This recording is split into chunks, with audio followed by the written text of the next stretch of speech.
Assalamualaikum warahmatullahi wabarakatuh. Saya Indah Kusumaningrum, NPM 2217051139 dari kelas B Program Studi S1 Ilmu Komputer Angkatan 2022. Video ini saya buat untuk memenuhi tugas mingguan mata kuliah Teori Bahasa dan Automata yang diampu oleh Bapak Febi Eka Febriansyah.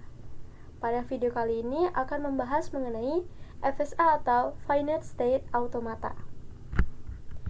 Sebelum saya membahas mengenai FSA, di sini saya akan membahas terlebih dahulu 4 hal yang perlu diketahui, yaitu simbol, alfabet, string, dan language atau bahasa.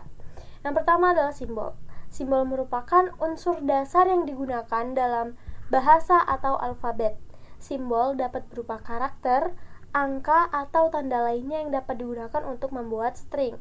Contohnya adalah huruf A sampai Z itu termasuk simbol, atau angka 0 sampai 9, dan tanda baca seperti titik, koma, dan lain-lain. Itu adalah termasuk simbol.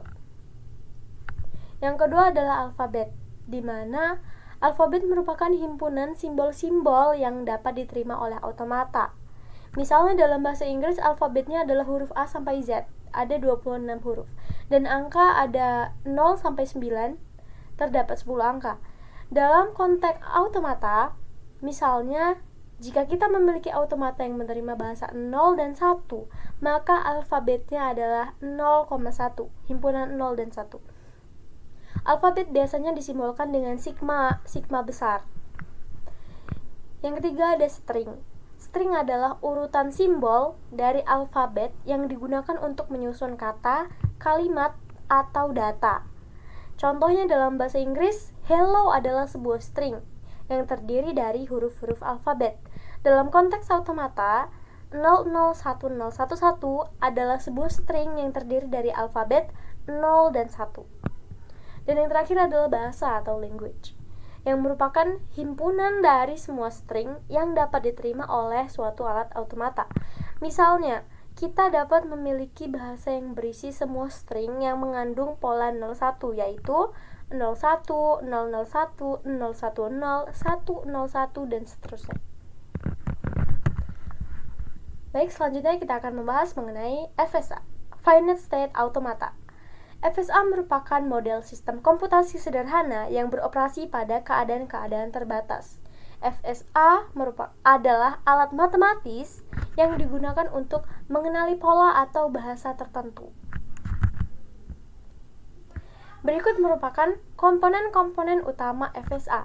Yang pertama ada alfabet dengan simbol sigma besar, kemudian ada state dengan simbol key besar, state awal dilambangkan dengan S besar, state akhir atau F besar, dan transisi. Fungsi transisi dilambangkan dengan delta kecil. Yang pertama adalah alfabet, di mana alfabet merupakan himpunan simbol yang digunakan oleh FSA untuk membaca masukan.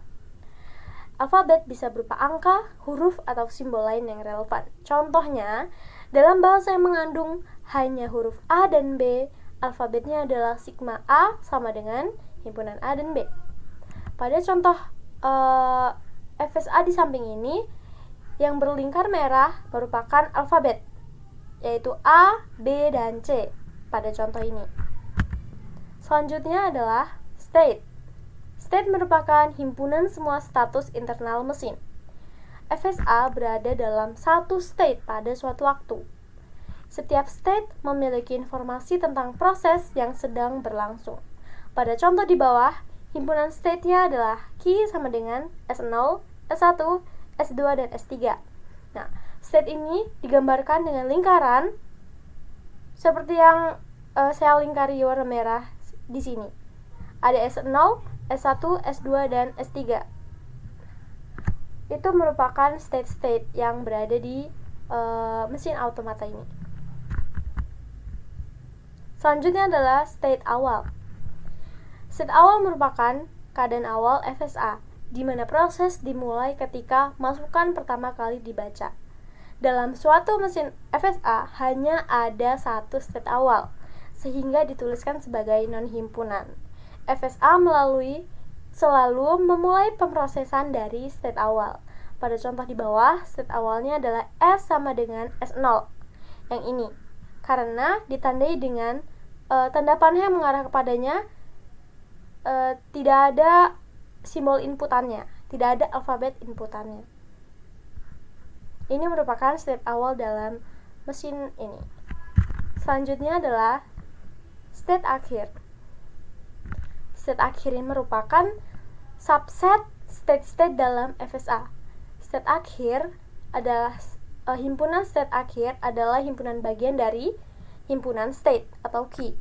Ketika FSA berada dalam salah satu keadaan ini pada akhir pemrosesan, itu mengindikasikan bahwa masukan sesuai dengan bahasa yang diterima oleh FSA.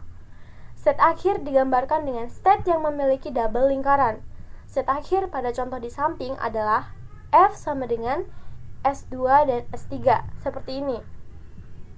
Kalau state biasa atau state yang bukan state akhir, tidak ada double lingkaran, maka state akhirnya ada dua garis lingkaran seperti ini. Ini mengindikasikan bahwa bahasa yang berakhir di sini diterima oleh mesin automata. Selanjutnya adalah transisi. Transisi merupakan fungsi yang menghubungkan state-state dengan simbol-simbol dalam alfabet. Transisi menggambarkan bagaimana FSA berpindah dari satu state ke state lainnya saat membaca simbol dari masukan. Dapat digambarkan sebagai tabel atau grafik. Contoh transisi misalnya, delta S0,1 adalah S1, yang berarti jika FSA berada di state awal S0 dan membaca simbol 1, maka ia akan berpindah ke state S1. Pada contoh di samping ini merupakan fungsi transisi dari contoh mesin sebelumnya, yaitu mesin ini, di mana dimulai dari S0. Ketika S0 menerima input 0, maka state tujuannya adalah S3. S0 menerima input 0, maka state tujuannya adalah S3. Dan seterusnya. Pada mesin jenis NFA, state tujuannya ditulis dengan himpunan karena bisa saja lebih dari satu state tujuan. Tetapi pada jenis DFA, state tujuannya tidak dituliskan himpunan seperti ini karena pasti hanya ada satu state tujuan dalam mesin FSA jenis DFA. Selanjutnya adalah jenis-jenis FSA. Yang pertama adalah Deterministic Finite Automaton atau DFA. DFA adalah jenis FSA di mana untuk setiap kombinasi unik dari keadaan atau state dan simbol masukan hanya ada satu transisi yang mungkin. Masing-masing state memiliki tepat satu transisi untuk setiap simbol dalam alfabet. DFA ini sangat efisien dalam pengenalan bahasa dan implementasinya lebih mudah dipahami. Contoh DFA adalah mesin yang mengenali bahasa 0,1 yang memiliki jumlah 0 dan 1 yang sama. Berikut merupakan contoh mesin DFA, di mana pada setiap state awal ketika menerima inputan hanya ada satu state tujuan. Misal, state SO yang merupakan state awal menerima inputan A hanya memiliki satu tujuan state, yaitu S2. Kemudian state S0 jika diberi input B, maka state tujuannya juga hanya ada satu, yaitu S0. Kemudian S1 ketika menerima input C, maka state tujuannya adalah S2. Ketika menerima input A atau B, maka state tujuannya adalah S0. Begitupun seterusnya. Selanjutnya adalah Non-Deterministic Finite Automaton atau NFA. NFA merupakan jenis FSA di mana untuk setiap kombinasi unik dari state dan simbol masukan ada lebih dari satu transisi yang mungkin. Masing-masing state dapat memiliki 0, 1, atau beberapa transisi untuk setiap simbol dalam alfabet. NFA lebih ekspresif jika dibandingkan dengan DFA, tetapi juga lebih kompleks dalam implementasinya.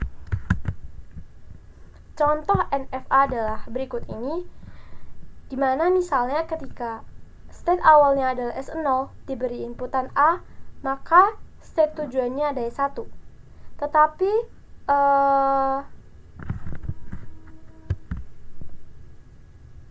pada S3 ini, pada state S3 ketika dia diberi inputan B, ada dua state tujuan, yaitu state S3 atau state S1 tujuannya. Seperti ini.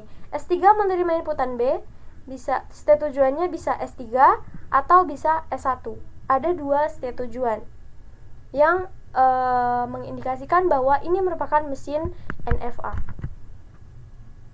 Selanjutnya adalah aplikasi FSA. FSA digunakan dalam kompilasi dan penguraian bahasa pemrograman, dalam pengenalan pola dan pemrosesan teks seperti dalam pencocokkan string. Pada aplikasi pemrosesan bahasa alami juga FSA digunakan, misalnya pada Natural Language Processing atau NLP. Kemudian, dalam perancangan mesin otomatis seperti dalam kontrol industri, FSA juga diaplikasikan dalam pemodelan algoritma kecerdasan buatan dan pembelajaran mesin. Baik, sekian video yang dapat saya buat. Saya mohon maaf apabila ada banyak kekurangan dan kesalahan. Saya akhiri, wassalamualaikum warahmatullahi wabarakatuh.